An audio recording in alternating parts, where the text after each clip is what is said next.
सभी को जय श्री कृष्णा।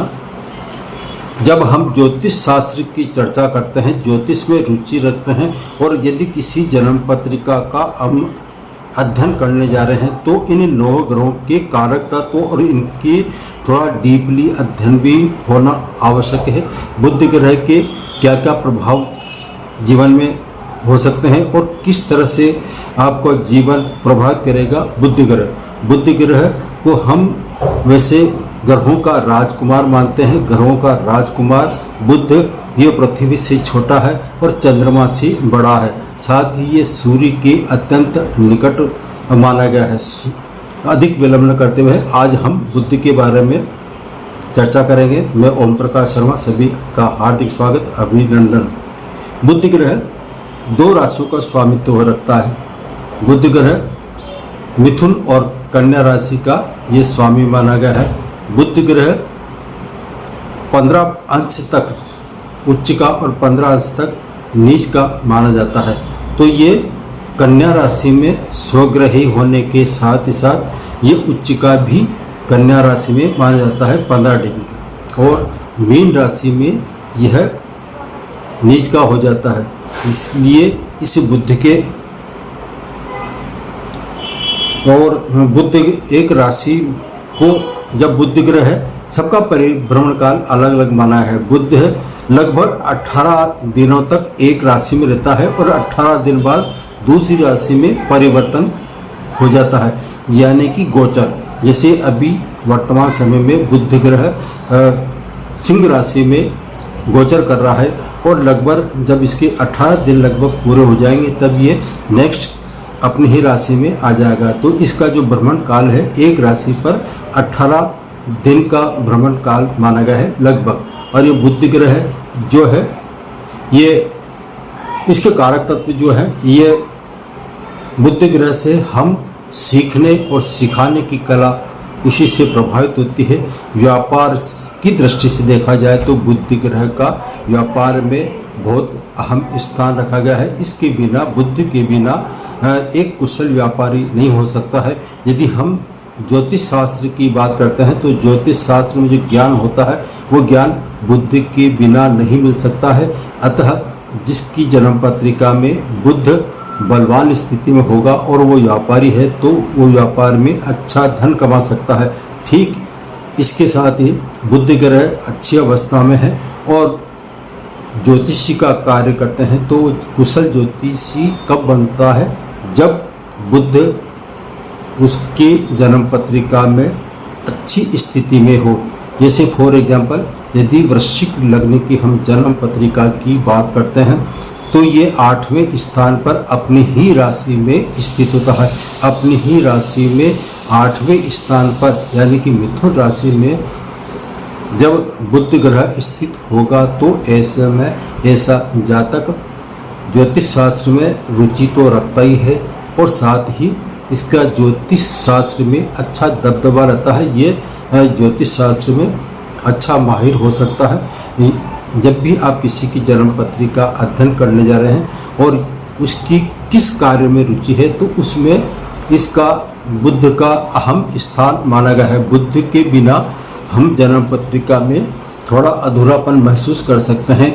बुध ग्रह चाहे एक विशेषता है, बुध ग्रह जिस राशि में जिस ग्रह के साथ बैठता है उस ग्रह से वो प्रभावित होकर उसका रिजल्ट देता है। बुध ग्रह को यदि हम कमज़ोर दृष्टि से देखते हैं तो बुध ग्रह 5वीं जन्म पत्रिका के 5वें स्थान पर यदि बुध स्थित होगा और वो यदि किसी जाति का, यानी कि फीमेल चार्ट में यदि 5वें स्थान पर बुध स्थित होगा तो ये उसके संतान में बाधा उत्पन्न करता है और साथ ही उसकी इस जगह को हम गलत दृष्टि से देखें तो बंजर भूमि कहलाती है। ये भूमि बंजर हो सकती है। यह सूर्य और शुक्र से मित्रता रखता है। बुध ग्रह का जो नेचर है ये सूर्य और शुक्र से मित्रता रखता है और चंद्रमा के साथ इसका शत्रु भाव है। चंद्रमा किसी भी ग्रह को शत्रु नहीं मानता है, लेकिन बुध ग्रह चंद्रमा को शत्रु भाव से देखता है। इसके अलावा मंगल, शुक्र और शनि में यह न तो मित्रता रखता है न ही उसके साथ शत्रुता रखता है। भले ही शनि बुध ग्रह को बहुत ही परम मित्र मानता है, लेकिन ये बुध ग्रह शनि को सम दृष्टि से देखता है, समभाव से मानता है। बुध एक जिसका बुद्ध जितना मजबूत होगा वो गणितज्ञ हो सकता है, कंप्यूटर में माहिर हो सकता है और लेखाकार हो सकता है, और वो एक उच्च क्वालिटी का प्रोफेसर हो सकता है। ये इसके कारक तत्व बताए गए हैं। बुद्ध, यदि हम राजनीति की बात करते हैं तो राजनीति में बुद्धि की बहुत आवश्यकता पड़ती है। इसलिए बुध ग्रह ज्ञान का प्रतीक है। तार्किक शक्ति, जो तर्क देने की शक्ति है, वो बुद्ध के बिना नहीं आ सकती है। इसलिए बुद्ध को हम ज्ञान और तर्क शक्ति के साथ ही बोलने की कला, यदि जिसमें बोलने की कला है अच्छी, तो समझ जाइए कि उसका बुद्ध अच्छी अवस्था में है। बुद्ध यदि दूसरे स्थान का स्वामी होगा और वो मौजूद स्थिति में होगा तो ऐसा जातक अपनी बोलने की कला में बहुत माहिर होता है। जो बड़े बड़े एंकर होते हैं वो बुद्ध के कारण ही माने जाते हैं। बड़े बड़े जो राजनीतिक होते हैं और उनमें बोलने की ज़बरदस्त कला होती है वो बुद्ध से ही आती है। बुद्ध के बिना व्यक्ति तार्किक नहीं हो सकता है। और बुद्ध के साथ अब मैं बता रहा हूँ, कुछ बुद्ध के साथ कुछ ग्रह साथ हो तो वो किसका उपासक बन सकता है। बुद्ध यदि अकेला है तो वो विष्णु या गणेश का उपासक बनता है, लेकिन बुद्ध के साथ यदि सूर्य स्थित होगा तो वो भगवान सूर्य नारायण की उपासना में उसकी ज़्यादा रुचि रहती है। बुद्ध के साथ यदि चंद्रमा होगा तो भगवान श्री रघुनाथ जी का उसका आराधना में विशेष रुचि रहती है।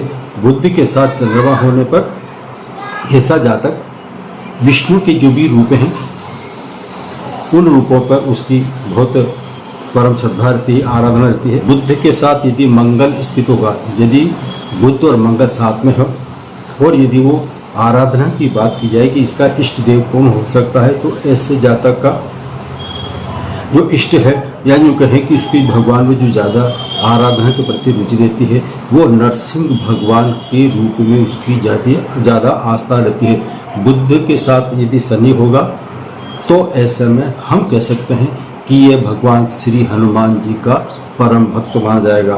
बुद्ध के साथ 3 ग्रह नहीं, सिर्फ 3 ग्रह जोड़ी जो है, बुद्ध, चंद्र और गुरु, यदि ये 3 ग्रह साथ में हो तो ऐसा जातक जो है ये भगवान श्री राम का उपासक होगा और राम का भक्त हो सकता है। और रामायण पढ़ने में इसकी रुचि रहती है। साथ ही सुंदर कांड में ऐसी रुचि रहती है कि वो हर मंगलवार और शनिवार को सुंदर कांड का पाठ निश्चित तौर पर करता है।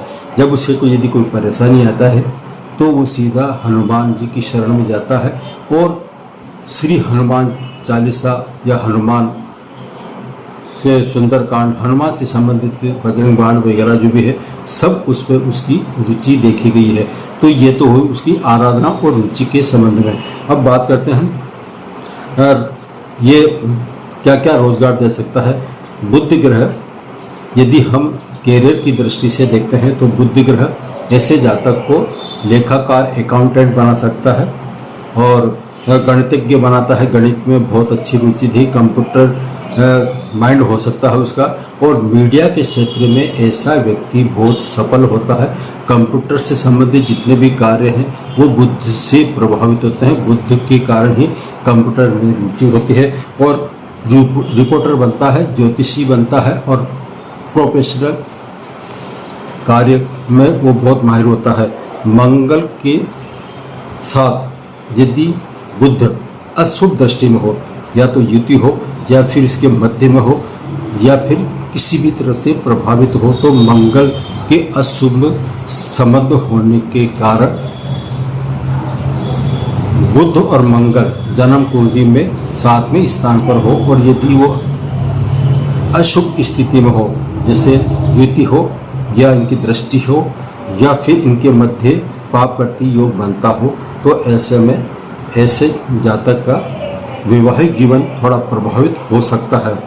अब जन्म पत्रिका के छठे आठवें स्थान का स्वामी बुध या मंगल हो और वो लग्नेश से संबंध बनाए या लग्नेश की इस पे लग्नेश की स्थिति दृष्टि पड़ती हो।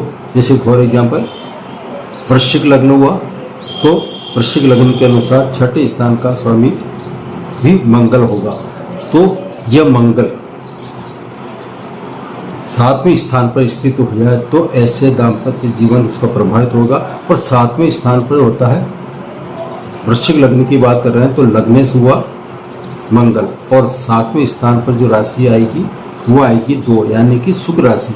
यदि यहाँ पर शुक्र लिखा हुआ वृश्चिक लग्न की पत्रिका के अनुसार सातवें स्थान पर शुक्र स्थित हो, साथ ही मंगल स्थित हो, इसके अलावा बुध भी यहाँ पर स्थित हो। बुध जो है ये आपके 8वें भाव का स्वामी होकर यहाँ पर स्थित होगा। तो इस तरह से किसी की जन्म पत्रिका में लग्नेश, सप्तमेश और अष्टमेश यदि एक स्थान पर स्थित हो या फिर दृष्टि संबंध हो या प्रभावित हो तो ऐसे में ऐसे जातक या जातिका का जो जीवन है वो इससे प्रभावित होता है, खट्टा मीठा होता है, और इनकी महादशा अंतर्दशा में इनके दाम्पत्य सुख में कमी आती है, ऐसा देखा गया है। बुद्धि की महादशा आ रही है और यदि इनका संबंध बन रहा है जो मैंने बताया है तो ऐसे व्यक्ति के साथ धोखा हो सकता है, इसलिए उनको सावधानी बरतना जरूरी है। अभी बुद्धि से जो हमने पॉजिटिव और नेगेटिव परिणाम बताए, अब बुद्धि की हम महादशा में यदि खराब स्थिति में चल रहे हैं तो हमें क्या उपाय करना चाहिए। साधारण से उपाय बता रहा हूँ। बुधवार के दिन आपको किसी गाय को अपने हाथों से हरे रंग का चारा, हरा चारा अपने हाथों से खिलाएं श्रद्धानुसार, तो बुद्धि के जो नेगेटिव प्रभाव है आप ऊपर जो पड़ रहे थे उससे छुटकारा मिलेगा और आपके जीवन में खुशहाली आएगी। दूसरा है, यदि आप विष्णु सहस्त्रनाम का पाठ करते हैं तो बुद्ध की जो नेगेटिव प्रभाव आपके जीवन में आ रहे हैं उससे छुटकारा मिल सकता है। तीसरा जो उपाय है वो श्री गणेश जी की आराधना। सप्ताह में एक बार बुधवार के दिन श्री गणेश जी की 21 ध्रुवा चढ़ाएं, तो 21 ध्रुवा मस्तक पर चढ़ाने से आपके बुद्धि से संबंधित जितने भी कष्ट आ रहे हैं, परेशानी आ रहे हैं, उससे छुटकारा मिल सकता है। ये मैंने आपको उपाय बताया। आज इतना ही, फिर नए सब्जेक्ट और नए विषय के साथ मिलेंगे। अब जब तक के लिए आज का विश्राम। जय श्री कृष्णा।